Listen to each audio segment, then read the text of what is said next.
আবহাওয়ার যে পূর্বাভাস রয়েছে তাতে আলিপুর আবহাওয়া দপ্তরের নাওকাস জানাচ্ছে আগামী 2 থেকে 3 ঘন্টা অর্থাৎ ঘড়ির কাঁটায় এই মুহূর্তে সকাল 6:30 বাজে সকাল 8:30 বা 9টা পর্যন্ত কলকাতার বিভিন্ন অংশ এবং বিশেষ করে দক্ষিণ 24 পরগনা সেখানে ভারী বৃষ্টির লাল সতর্কতা। তার মধ্যে সুন্দরবনের কোনো লাগোয়া এলাকা সেখানে অতি ভারী বৃষ্টি অর্থাৎ লাল সতর্কতারও রেড লেভেল মার্ক সেখানে মার্কিং করা রয়েছে। এর পাশাপাশি যদি আমরা আগামী 2-3 দিনের পূর্বাভাস জানতে চাই তাহলে আলিপুর আবহাওয়া দপ্তর জানাচ্ছে 25 তারিখ আরও একটি নিম্নচাপ আসছে, অর্থাৎ আগামী 72 ঘন্টার মধ্যে নতুন করে নিম্নচাপ। এবং আমরা যদি এই গোটা বর্ষার মরশুমে নিম্নচাপগুলোকে গুনি তাহলে আমরা দেখতে পারবো 53 দিনের মাথায় 17তম নিম্নচাপ। 53 দিনের মাথায় 17তম নিম্নচাপ যেটা 25 তারিখে আসতে চলেছে। এবং যদি এই নিম্নচাপের যে লেজ বা মানে শেষাংশ তার সঙ্গে নতুন করে নিম্নচাপ যেটা ঘনীভূত হতে চলেছে, এই দুটো শক্তি যদি একসঙ্গে মেশানো যায় তাহলে কলকাতা শহরে আসন্ন শারদোৎসবে প্রতিদিন বৃষ্টিপাতের পূর্বাভাস রয়েছে। অর্থাৎ ষষ্ঠী, সপ্তমী, অষ্টমী বৃষ্টি চলবে কলকাতায়, যার পরিমাণ ব্যাপকতা অনেকটাই বেড়ে যাবে নবমী এবং দশমীতে। অর্থাৎ এই বাঙালির প্রাণের পুজো শারদোৎসব তার প্রায় গোটা পর্ব জুড়ে একের পর এক প্রাকৃতিক বিরূপতার সম্মুখীন হতে হবে আমাদের, নিঃসন্দেহে, যেটা অত্যন্ত দুর্ভাগ্যজনক এবং সত্যি একটা মন ভেঙে দেওয়ার মতোই পূর্বাভাস। আহেলি একেবারেই অয়ন, তুমি আমাদের সঙ্গে থাকো। রাতভর বৃষ্টিতে জলে ভাসছে কলকাতা, রাস্তা কার্যত নদীর রূপ নিয়েছে, জলে থই থই। আলিপুর থেকে পাটুলি, সল্টলেক থেকে বালিগঞ্জ বিভিন্ন প্রান্তের ছবি তুলে ধরছি আপনাদের সামনে। দ্বিতীয়াতেই জলবন্দি শহর কলকাতা, জলমগ্ন একাধিক পুজো মণ্ডপ। পুজোর আগে চাপ বাড়ছে উদ্যোক্তাদের, কখন নামবে জল, বাড়ছে উদ্বেগ। এবং আলিপুর আবহাওয়া দপ্তর যে পূর্বাভাস দিচ্ছে তাতে এই জল হয়তো সহজে নামার নয়, কারণ নাওকাস্ট বলছে যে আগামী 3 ঘন্টার মধ্যে শহর কলকাতায়, বিশেষ করে দক্ষিণ 24 পরগনা লাগোয়া এলাকাতে, দক্ষিণবঙ্গে লাল সতর্কতা রয়েছে বৃষ্টিপাতের। এবং দক্ষিণ 24 পরগনার অবস্থা সবথেকে বেশি উদ্বেগজনক, কারণ সেখানে রীতিমতো ভারী বৃষ্টির পূর্বাভাস দেওয়া হয়েছে। কলকাতা এবং শহরতলির নিচু এলাকা প্লাবিত হয়ে গিয়েছে, রেল লাইনে জল জমে ট্রেন চলাচল বিপর্যস্ত। শুধুমাত্র বনগাঁ শাখায় এখনো পর্যন্ত ট্রেন চলছে বলে খবর। বিভিন্ন এলাকায় পুজোর প্রস্তুতি মুখ থুবড়ে পড়েছে, কোথাও ভেঙে পড়েছে নির্মীয়মান স্টল, কোথাও ভেসে গিয়েছে বিবিধ সরঞ্জাম। অনেকেই বলছেন স্মরণকালের মধ্যে এমন দুর্যোগ আগে দেখা যায়নি। আগামী 25 তারিখ আরও একটি নিম্নচাপ আসার সম্ভাবনা রয়েছে, যে নিম্নচাপ পরিস্থিতি আরও খারাপ করে দিতে পারে। এর আগেই সপ্তমী, অষ্টমী, ষষ্ঠী থেকে দশমী পর্যন্ত রোজ বৃষ্টির পূর্বাভাস ছিল, কিন্তু এই হঠাৎ করে আসা নিম্নচাপ পরিস্থিতি আরও খারাপ করে দিতে পারে বলেই খবর পাওয়া যাচ্ছে। আরও একবার অয়নের কাছে চলে যাই। অয়ন, এই মুহূর্তে তুমি সেক্টর 5-এ দাঁড়িয়ে রয়েছো, আশেপাশের ছবিটা যদি একবার দেখাও। অফিস পাড়া কিছুক্ষণের মধ্যেই সচল হওয়ার সম্ভাবনা কি রয়েছে?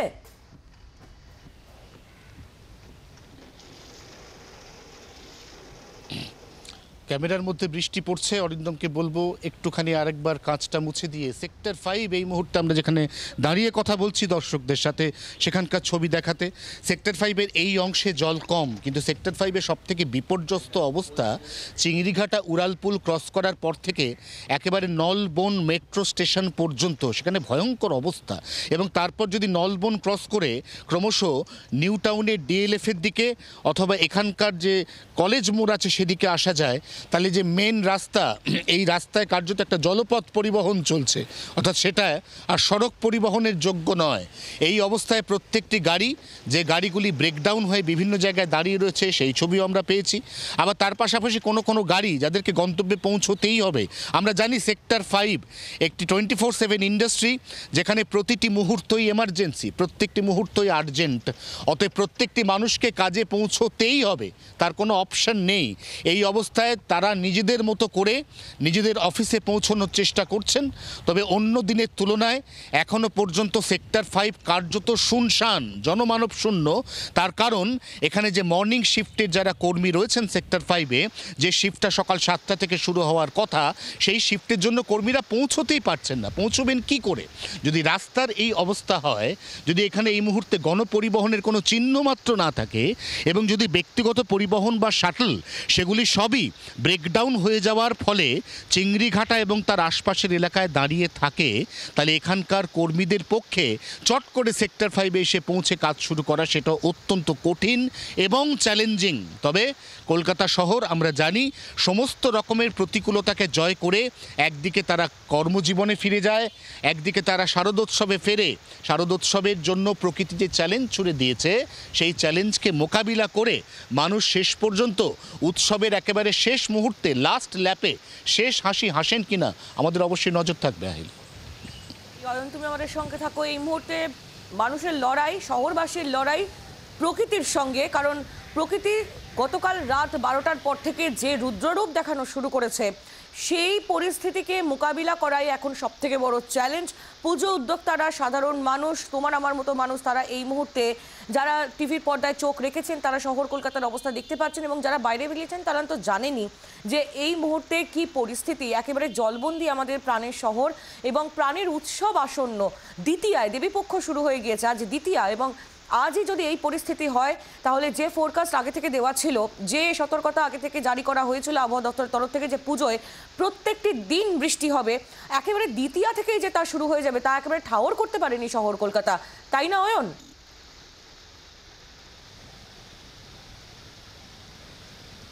এটা সত্যি অপ্রত্যাশিত। দুর্গাপুজোয় বৃষ্টি এর আগেও হয়েছে, গত বছর 2024-এও অষ্টমীর দিন ঝিরঝিরে বৃষ্টি হয়েছে, দশমীর দিন বিসর্জন পর্বে কলকাতা শহরের রাস্তাঘাট ভিজেছে, কিন্তু দুর্গাপুজো দেবী পক্ষ তার প্রতিপদ কাটিয়ে আজকে দ্বিতীয়া, মূল পুজোর যে উৎসব সেই উৎসব শুরু হতে সাকুল্যে 3টে দিন বাকি, এবং মানুষ এখন আর দুর্গাপুজো, আবারও বলছি, ওই সপ্তমী থেকে ঠাকুর দেখেন না। মানুষ মহালয়ার দিন শ্রীভূমিতে রেকর্ড সংখ্যায় ভিড় জমিয়েছেন, মানুষ মহালয়ার মধ্যরাতে কল্যাণী ITI লুমিনাস পার্কে রেকর্ড সংখ্যায় ভিড় জমিয়েছেন, কারণ মানুষ বছরের বাকি সমস্ত দিনের দুঃখ কষ্ট গ্লানি ভুলে গিয়ে এই কটা দিনই তো আনন্দ করেন। সেই আনন্দের পরিবেশের মধ্যে কোন প্রাকৃতিক বিরূপতা যা আজকে কার্যত ভাসিয়ে দিল, ডুবিয়ে দিল শহর কলকাতাকে, তছনছ করে দিল দুর্গাপুজোর প্রচুর প্রচুর প্রস্তুতি। এবং তার থেকেও গুরুত্বপূর্ণ বিষয়, আজও বেশ কিছু পুজো মণ্ডপ সেগুলোতে সামান্য কাজ বাকি। এই সামান্য বাকি কাজের ওপর যদি এখন এই প্রাকৃতিক বিপর্যয়ের খাঁড়া চাপে, তাহলে আদৌ তারা দেবীর যে বোধন মহাষষ্ঠী তার মধ্যে কাজ শেষ করতে পারবেন? যে মণ্ডপগুলি ক্ষতিগ্রস্ত হলো, যারা অংশ ভেসে গেল জলের তোরে, তারা কিভাবে এই পরিস্থিতি সামাল দেবেন? যে গরিব প্রান্তিক বিক্রেতা সামান্য কিছু জিনিসপত্র মেটিয়া ব্রুজ থেকে তুলে এনে বড়বাজার বা ধর্মতলায় দেবেন এবং তারপর সেগুলি রেডিমেড জামাকাপড় বিক্রি হবে, তিনি আজ আসবেন কি করে? অর্থাৎ এই প্রত্যেকটি প্রান্তিক মানুষের তো সরাসরি রুজি রোজগার সমস্ত কিছু এই পুজোকে কেন্দ্র করে আবর্তিত। এই প্রাকৃতিক বিরূপতার মধ্যে এই এতগুলি মানুষ যারা পুজোকে কেন্দ্র করে আবর্তিত, তারা আদৌ আজ অথবা আবার যদি নতুন করে 25 তারিখ আরেকটি নিম্নচাপ হয়, এই পরিস্থিতি সামাল দিতে পারবেন তো?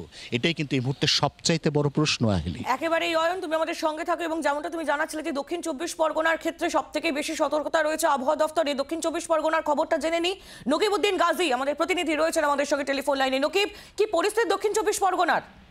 দেখো আইলি, সত্যি আবহাওয়া যে পরিবর্তন, ধীরে ধীরে যে পরিবর্তন হয়েছে তার কিন্তু প্রতিচ্ছবি ওর থেকে দেখা যাচ্ছে। কন্টিনিউ বৃষ্টি হচ্ছে, যে বৃষ্টির ফলেই কিন্তু অন্য যেমনটাই বলছিল যে পুজোর মাটি বা পুজোর ওষুধ হয়ে দাঁড়িয়েছে বৃষ্টি। এই নিম্নচাপের বৃষ্টি কিন্তু মানুষের যেমন মন ভারাক্রান্ত করে দিয়েছে, অন্যদিকে কিন্তু পুজো উদ্যোক্তাদের কিন্তু তাদের কাজের অনেকটাই ব্যাঘাত ঘটেছে।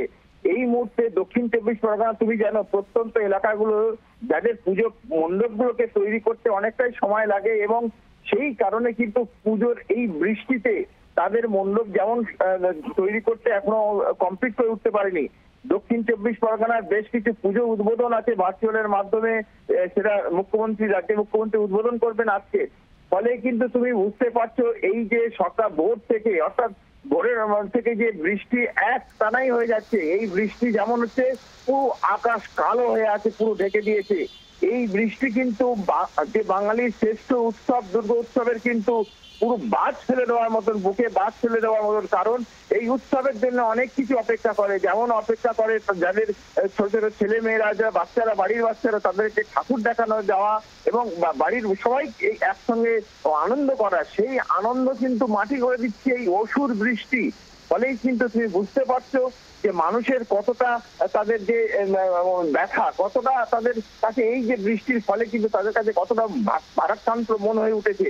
এবং এই যে বৃষ্টি হওয়ার ফলেই জল জমে গেছে বিভিন্ন জায়গায়, যেখানে নিচু জায়গা পুজো মণ্ডপ হয়েছে সেই জায়গায় জল জমে গেছে। ফলে তুমি বুঝতে পারছো যে এই পুজো উদ্যোক্তাদের কতটা কপালে ভাঁজ ফেলে দিয়েছে এই অসুর বৃষ্টি।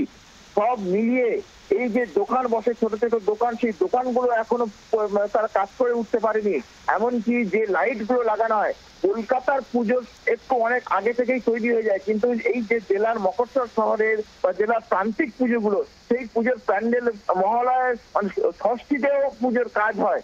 ফলে তুমি বুঝেছো এখনো ঠাকুর অনেক পুজো মণ্ডপে নিয়ে আসা হয়নি। ফলে সব মিলিয়ে মিশিয়েই কিন্তু এই পুজোর বৃষ্টিতে, এই অকাল বৃষ্টি, নিম্নচাপের বৃষ্টিতে সবার কিন্তু এখন কপালে ভাঁজ। কিভাবে পুজোতে আনন্দ করবে, অন্যদিকে উদ্যোক্তাদের তাদের কি আছে যে তারা কিভাবে কমপ্লিট করবে। আইলি নকিব, আমরা জানি যে দক্ষিণ 24 পরগনা উপকূলবর্তী জেলা হওয়ায় প্রশাসন সেখানে বাড়তি সতর্ক থাকে যে কোনো এই ধরনের ন্যাচারাল ডিজাস্টারের জন্য। সেক্ষেত্রে কোনো প্রশাসনিক তৎপরতা কি তোমার নজরে এসেছে পরিস্থিতি মোকাবিলায়? যেটা আবহাওয়া দপ্তরের খবর অনুযায়ী এবং বৃষ্টির পূর্বাভাস অনেক আগে থেকে প্রশাসনের পক্ষে জানানো হয়েছে, প্রশাসন জেনেছে। সেই মতন তাদের এখন যে বিশেষ উপকূলবর্তী এলাকায়, যে উপকূলবর্তী এলাকায় এই যে পুজোর সময় যে জলটা বাড়ে, নদীর জল বাড়ে, এবং যে জলটা বাড়ে অন্য সময় স্বাভাবিকের থেকে তার থেকে বেশি জল বাড়ে। ফলে এই যে বৃষ্টি, তার সঙ্গে হালকা ঝোড়ো হাওয়া, আর তার সঙ্গে যদি এই যে বৃষ্টি নদীর জল বাড়ে, তাহলে কিন্তু যেসব তুমি জানো অনেক জায়গা ভাঙা বাঁধ আছে, যারা যেই সব ভাঙা বাঁধ আপৎকালীন কাজ হয়েছে সেই সব জায়গা কিন্তু খুব বিপজ্জনক এবং সেইগুলোকে ভেঙে যেতে পারে। ফলে কিন্তু প্রশাসনের পক্ষ থেকে স্থানীয় যারা পঞ্চায়েতের প্রতিনিধি আছে তাদের অনেক আগে থেকে সতর্কবার্তা দেওয়া হয়েছে এবং উপকূলবর্তী এলাকার মানুষদেরকে অনেক সতর্কবার্তা করে দেওয়া হয়েছে। সঙ্গে সঙ্গে যে কাজগুলো করার দরকার সেই কাজগুলো যাতে সঙ্গে সঙ্গে করা, কোথাও ভেঙে যদি জল ঢোকে সেটা আপৎকালীন কাজ করা যায় সেই সব ব্যবস্থা নেওয়া হয়েছে। তবে এই প্রাকৃতিকের সঙ্গে যুদ্ধ করা যেমনটা অনেকটাই কঠিন, তার সঙ্গে টানা একটা বড় উৎসবের মধ্যে দিয়ে এই বৃষ্টি, ফলে কিন্তু সবকিছু তুমি জানো এই পুজোর সময় অনেক কিছু ছুটি থাকে। যদি এইভাবে বৃষ্টি হয়, এই সঙ্গে ঝোড়ো হাওয়া হয়, তাহলে কিন্তু উপকূলবর্তী এলাকার মানুষদের কিন্তু ক্ষতির আবার সম্মুখীন হতে হবে। কারণ এই ক্ষতির, এই আনন্দ উৎসবের সময় যদি ক্ষতি হয় তাদের সত্যি কপালে ভাঁজ পড়ে যাবে। এই কারণে কিন্তু গভীর সমুদ্রে মৎস্যজীবীদের মাছ ধরা নিষেধ করেছে। তারা উপকূলবর্তী এলাকায় মাছের যারা ট্রলার নিয়েছিল তারা ট্রলার নিয়ে চলে এসেছে, কুলে চলে এসেছে। ফলে যেমন মাছের দিক, মাছ ধরা, ইলিশ মাছের এই মরশুমে ইলিশ মাছ ধরা যেমন একটা দুর্বিষহ হয়েছে পরপর নিম্নচাপের পরে, সেই যেমন ক্ষতিগ্রস্ত, অন্যদিকে কিন্তু তুমি দেখো যে টানা নিম্নচাপের এই বৃষ্টির ফলে কিন্তু যে নদী বাঁধগুলো যথেষ্ট যে খারাপ অংশগুলো সেগুলো কিন্তু আরো খারাপ হবে। একেবারে নকিব, এই মুহূর্তে প্রশাসনের তরফ থেকে কি ব্যবস্থা নেওয়া হয় এই পরিস্থিতি মোকাবিলার জন্য, সেদিকে যেমন আমাদের নজর থাকবে, তেমনি আবহাওয়া ঠিক আর কতটা বিরূপ হতে পারে সেদিকেও আমাদের নজর রাখতেই হবে। ধন্যবাদ তোমায়। নকিবউদ্দিন গাজী আমাদের প্রতিনিধি ছিলেন আমাদের সঙ্গে টেলিফোন লাইনে। দক্ষিণ 24 পরগনার পরিস্থিতি আপনাদের সামনে তুলে ধরলাম। শুধু শহর কলকাতাই নয়, শহরতলি এবং আশেপাশের জেলা, বিশেষ করে 24 পরগনা এবং 2 মেদিনীপুর কার্যত বৃষ্টিতে ভেসে গিয়েছে। নজিরবিহীনভাবে শহর কলকাতার একাধিক বাড়িতে পর্যন্ত জল ঢুকে গিয়েছে। যে পরিস্থিতি সাম্প্রতিককালে শহরবাসী দেখেছে বলে অন্তত স্মরণ করতে পারছেন না। রীতিমতো ভয়াবহ পরিস্থিতি। অয়নের কাছে চলে যাব। অয়ন, শেষ কয়েক ঘন্টায় 250 মিলিমিটার বৃষ্টি হয়েছে শহর কলকাতায়। এই বৃষ্টি বা এত পরিমাণে বৃষ্টি শেষ কবে হয়েছে শহর কলকাতায় তা শহরবাসী মনে করতে পারছে না।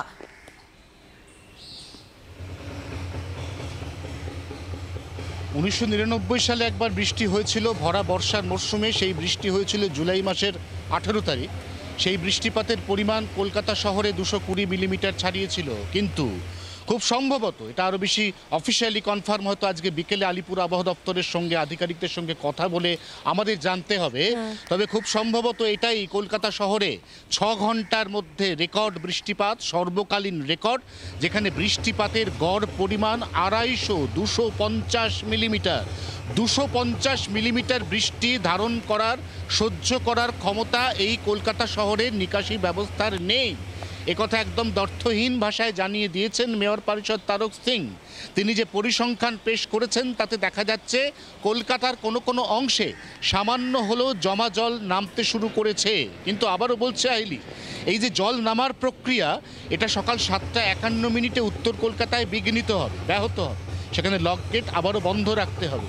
দক্ষিণ Kolkata added area, Mukundapur, Santoshpur, Sonarpur, Kamalgachhi, bypass, এই সমস্ত এলাকাতেও কিন্তু নিকাশি ব্যবস্থা ফুলপ্রুফ নয়। এক্ষেত্রে আবার যদি এক দফা ভারী বৃষ্টি হয় তাহলে এখন বা এই মুহূর্তে কোথাও কোনো জল সেই অর্থে নামবে না বা সরবে না, জলের পরিমাণ হয়তো সামান্য কমবে। কিন্তু আমরা এই মুহূর্তে গোটা কলকাতার যে ছবি, বিভিন্ন জায়গা থেকে ফোন আসছে আমাদের কাছে, অনেকের একতলা বাড়ি জল ঢুকে গেছে, সেখানে খাট পাতা রয়েছে, খাটের ওপর আশ্রয় নিয়েছে গোটা পরিবার, খাটের ওপর জল চলে যাচ্ছে, রাস্তা দিয়ে গাড়ি গেলে সেই জলের তরঙ্গে।